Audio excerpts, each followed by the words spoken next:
Hey, what's up, Van? Welcome back to another episode of The Herd Truth. Listen, I'm host Danny, and what am I going to talk to you about? I'm going to tell you the things that you don't want to hear. And the truth of the matter is, a lot of you might actually want to hear what I'm going to say today. You might be surprised that it actually is the herd truth.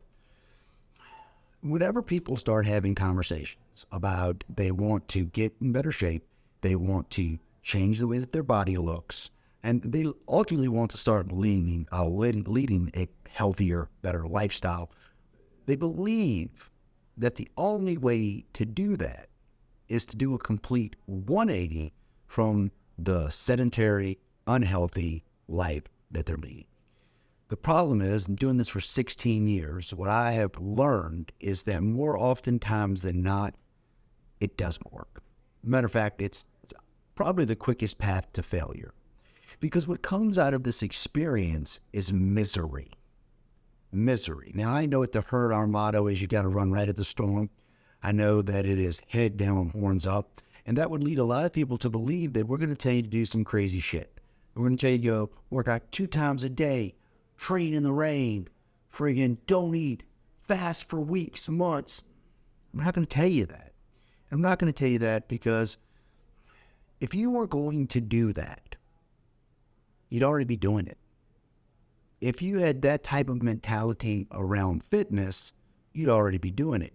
Now, what is often misconstrued by people is that obese or overweight people are lazy. In my experience, that's not the case.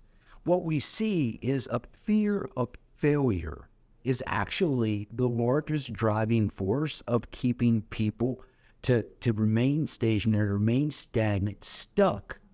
They tried it before. They tried it before very earnestly, and they failed. And they don't know why they failed. They don't understand, like, maybe it's my genetics. Maybe I'm just getting old. Maybe it's because I've had children. And when we look around, and we've talked about this in the past, we're headed to a state where 50% of the nation is overweight. Our obesity issue is literally a national defense concern. So if you look around, the truth is you're in the majority. Most of the people that are around you are going to be overweight, especially when we understand the concept that birds of a feather flock together.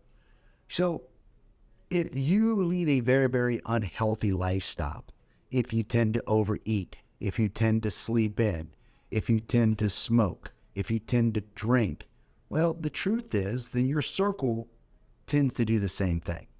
So if you're looking around and you're seeing everybody has the same issues as you, then you don't realize that this is an anomaly. You're like, and everybody's dealing with this. What more should I expect out of life? And I'm here to tell you should expect a lot more. I was actually watching something today where they said that, listen, after 30, 90% of Americans will never sprint again. Ever. Like, if you get up every day and go to the gym 4 or 5 days a week, guys, you're like in the top 3%. Only 3% of the nation does that. And so what we're left with is that we see a lot of people, and everyone has these folks in their life. The people that we know that can eat whatever they want, drink whatever they want, and they look good. And this is why I've always believed in the notion, fuck beauty. This isn't about being beautiful. Like, that is such an arbitrary thing. Beauty is literally in the eye of the beholder, as they say. One person might think you fine as hell, and somebody else might think you're government issue one. Like, we got to stop basing it off beauty. What we need to focus on is, what is your quality of life? And let me tell you something. If you struggle getting your ass out of bed at 7, 8 o'clock in the morning to go to work, if you can't bend over and touch your toes, if you're winded walking up a flight of steps, if the notion of going on a hike is just absolutely petrifying to you, if you have no capabilities to lift anything, like, to me, of all the things that I think just blows my mind, I could not imagine being in a body that was incapable by my own choosing to be able to do daily work. Like, if as a man, how do you, with any sense of pride in your being, make 2 trips to the car from the grocery store? Like, I genuinely believe if there's anything the government should be involved in, you should have an agent at your door. And if you take 2 trips to go to the grocery store as a grown-ass man, your card's pulled right there on the spot. So if you don't have the strength to carry several armloads of groceries, what are you doing with your life, right? That's time you could have been playing with the kids. When you're sitting down here and you have no energy at the end of the day, when you get home and your kids see you and you're supposed to be Superman and you got to go sit on the couch and you throw an iPad at them because you don't have the energy to go outside, what is that saying about you? What is it saying about you as a man, as a father, as a leader? What is it doing?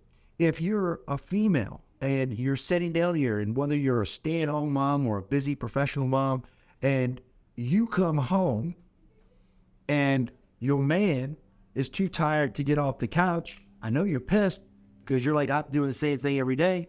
But what if the shoe's on the other foot? What if you don't have the energy to get up and move around? What if you are dependent on your spouse to literally come in and move that couch, just slide it across the room? Like, what type of life is that? What is up with you if you can't sit down there, hold one kid, go to the game, cheer the other one on? If you're so worn down and beat down that you don't even want to be at the game, you're just there simply as an Uber. You're not even participating. What is the point of that? What is the point of being so miserable going to a beach or a pool that you have to get blackout drunk to stand being there? And at some point in time, aren't you tired of being tired? I believe if you're watching this, whether you're a man or a woman, you're getting real close to that point and you're looking for some type of way out. But everything that you've done leading up to this has only led to failure. I guarantee you, if you pull out your pen and paper and you sit down and you do what we used to call in the military an after-action review of all those things that have failed, you'll see that every one of them were super extreme and restrictive. That you're not going to sustain that. You're not going to sustain it for life.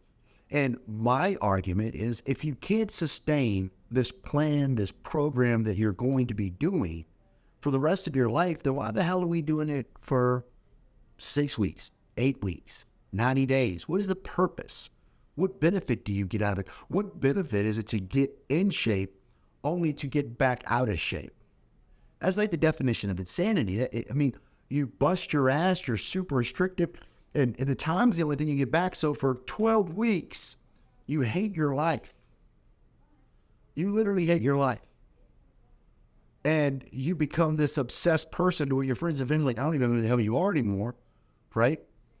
You get in shape, you check that block, and then because it was just so restrictive and so crazy, you quit afterwards. And if you can't sustain it, and if it is restrictive, make no mistake about it.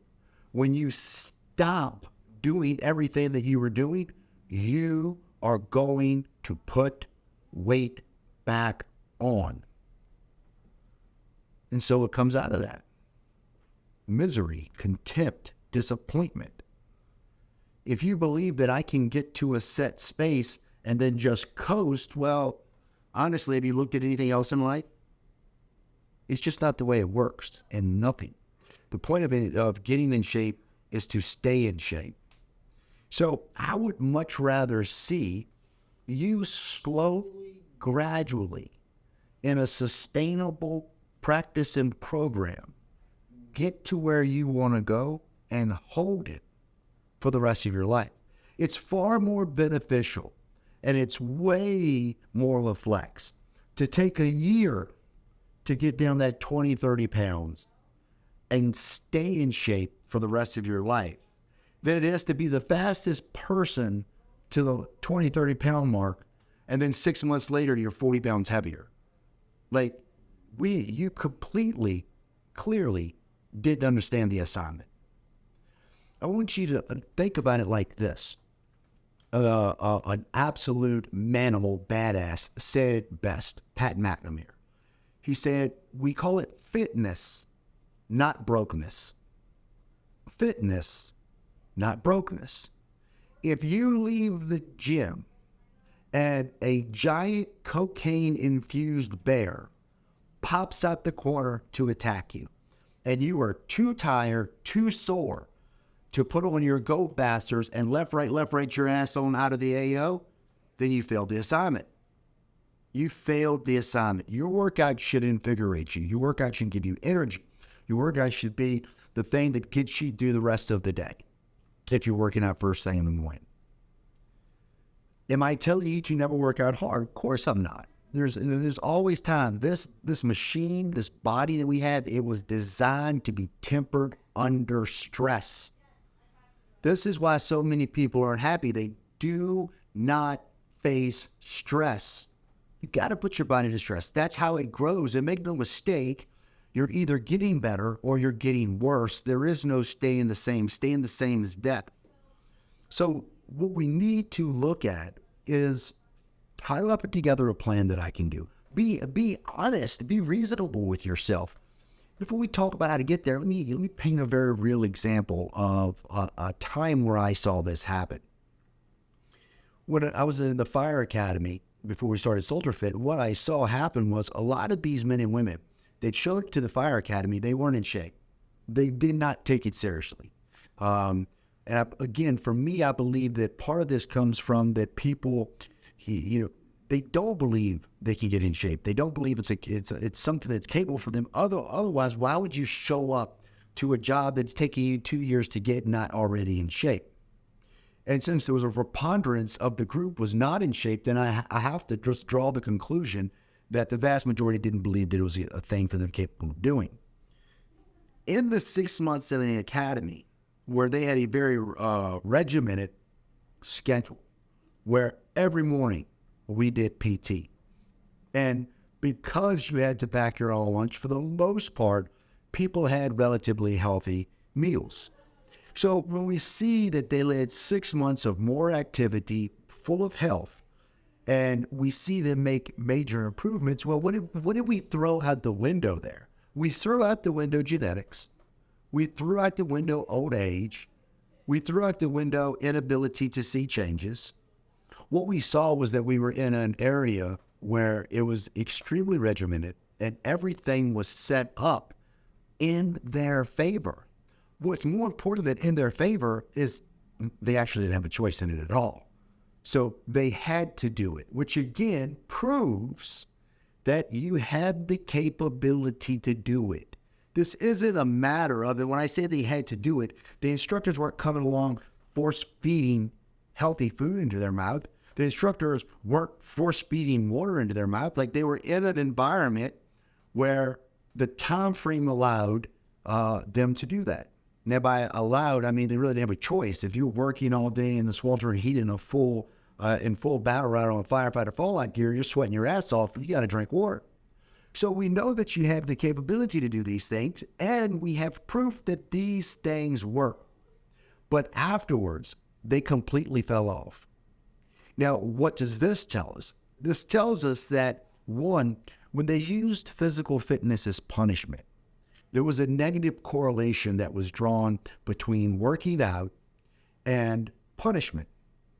And what we saw was people started to view exercise as punishment. We see the same thing happen in the military, more or less, is that men and women that get out of the military never do PT again.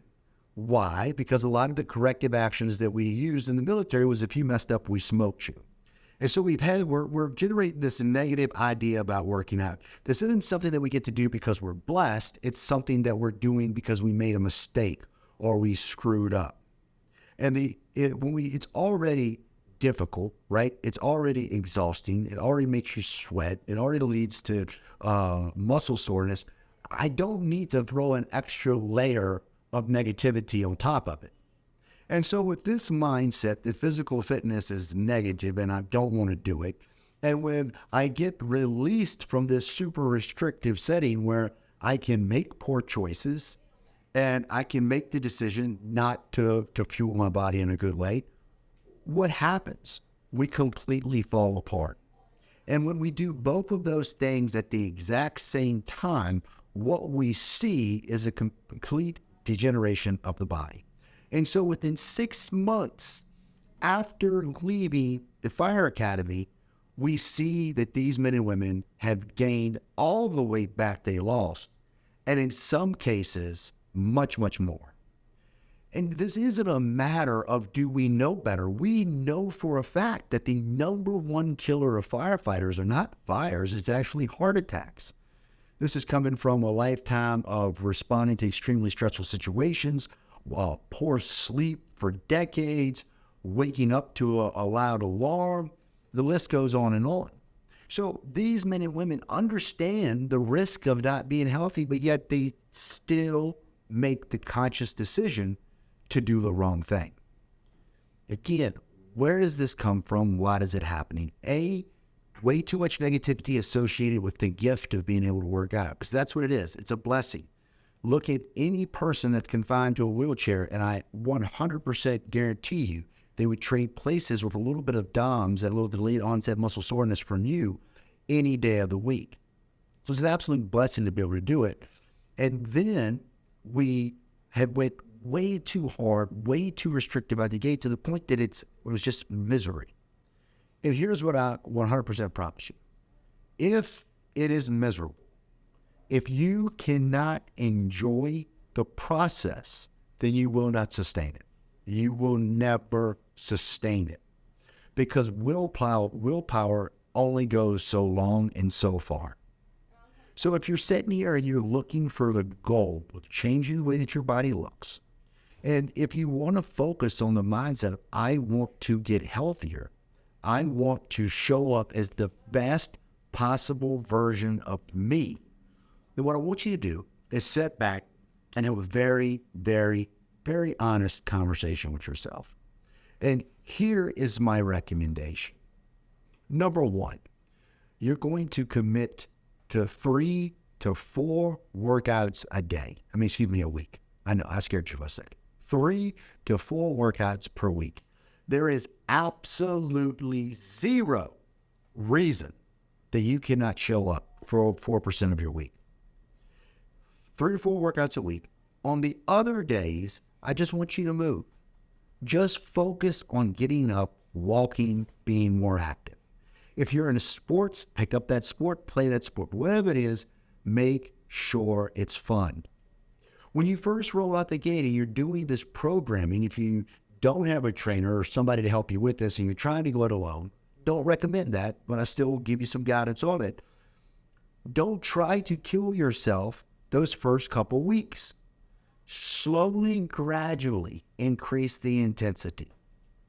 Focus as much time on the warm-up and cool-down as you do on the actual workout, especially in the beginning. And if you are older, you're hitting that 35, 40 plus range, trust me on this, if you have to cut the workout short to do the warm-up, by all means do it. Remember, what you did beats what you didn't every day of the week and twice on Sunday. What we're looking for, again, is that small culmination of effort that will end up getting you the results that you want. That year is going to come and go, God willing, for you, whether you work out or not. And what I'll absolutely tell you is if you get to the end of the year and you're down 20 pounds and you sustained it, you're going to be far happier with that than you lost 30 pounds in 3 months and gained it all back plus some the following months. Slow and steady wins the race every time. When we look at eating, here's a little game we're going to play. Now, clearly you can't answer this with me, but I want to give you an opportunity right now in this moment. I want you to you can pull out a pen and paper, you can write the answers down to these questions, you can think it to yourself, whatever works for you. We're going to do a quiz because everyone always tells me, Danny, I don't know what to eat. So let's see if there's any truth to that. Should you eat Snickers every morning? Should you have highly fried fast food several times a week? Should you eat your greens, your vegetables, more servings? Should you be hydrated with a half a gallon to a gallon of water a day, depending on your activity level? Should you eat Fruity Pebbles daily? Should you have lean meat? I think you know the answer to all of those. And since you do know whether or not you should be eating. You do know what you should be putting on your plate. It's not overtly complicated, especially for someone starting out the gate. Listen, if you want to go get on stage and stand in your little brother's thong and let somebody arbitrarily judge you whether or not they think you're symmetrical, knock yourself out, that's a completely different conversation about diet and carb load and the whole 9 yards. But if you're just trying to lose that 10, 15, 20, 30 pounds you got, just eat good 80% of the time. The other 20% is LIBE, baby. Just keep doing it. Any program that tells you that you can't be there for those moments with your friends, your family, your children, the birthday parties, the weddings. If it's your son's birthday, have cake. If you don't have cake, I'm going to smack you. Be there in that moment. You just can't have cake every single solitary night of the week if you're somebody that struggles with your weight. That is just the reality of it. So what I encourage you to do is the following. It's really easy. Stop the bullshit excuses. Stop putting it off. Take action today. Create your plan. 3 or 4 days a week that you're going to do your training. Don't say you're going to fit it in. Pull out your calendar and schedule it just like that important business meeting, just like that important first date. Put it on the books and then honor the books. Get rid of all that junk shit that's in your house, because if it's there, you're going to eat it. Get enough to give your one little cheat meal a week, and when you cheat with it, you're done. Make sure that you eat 80% of your nutrients from whole food. The 20%, again, there's your cheat meal. Every single solitary day, look for that 64 to 120 ounces of water. Pull back on the mocha frappalapalelichos. Don't have too much caffeine, and you've got yourself set for a recipe for success. Lastly, arguably the most important, get that 7 to 8 hours of sleep a night. You can absolutely do it. Turn the TV off and go to bed. You do these 3 things across your day, and I absolutely promise you, you're going to start to see the results and feel the difference. And the truth is, the way you feel is the most important thing. So do not put this off. Do exactly what I just said. Be coachable. Put the plan in place and act. Until next time, fam, keep remembering to live head down, horns up. Salute.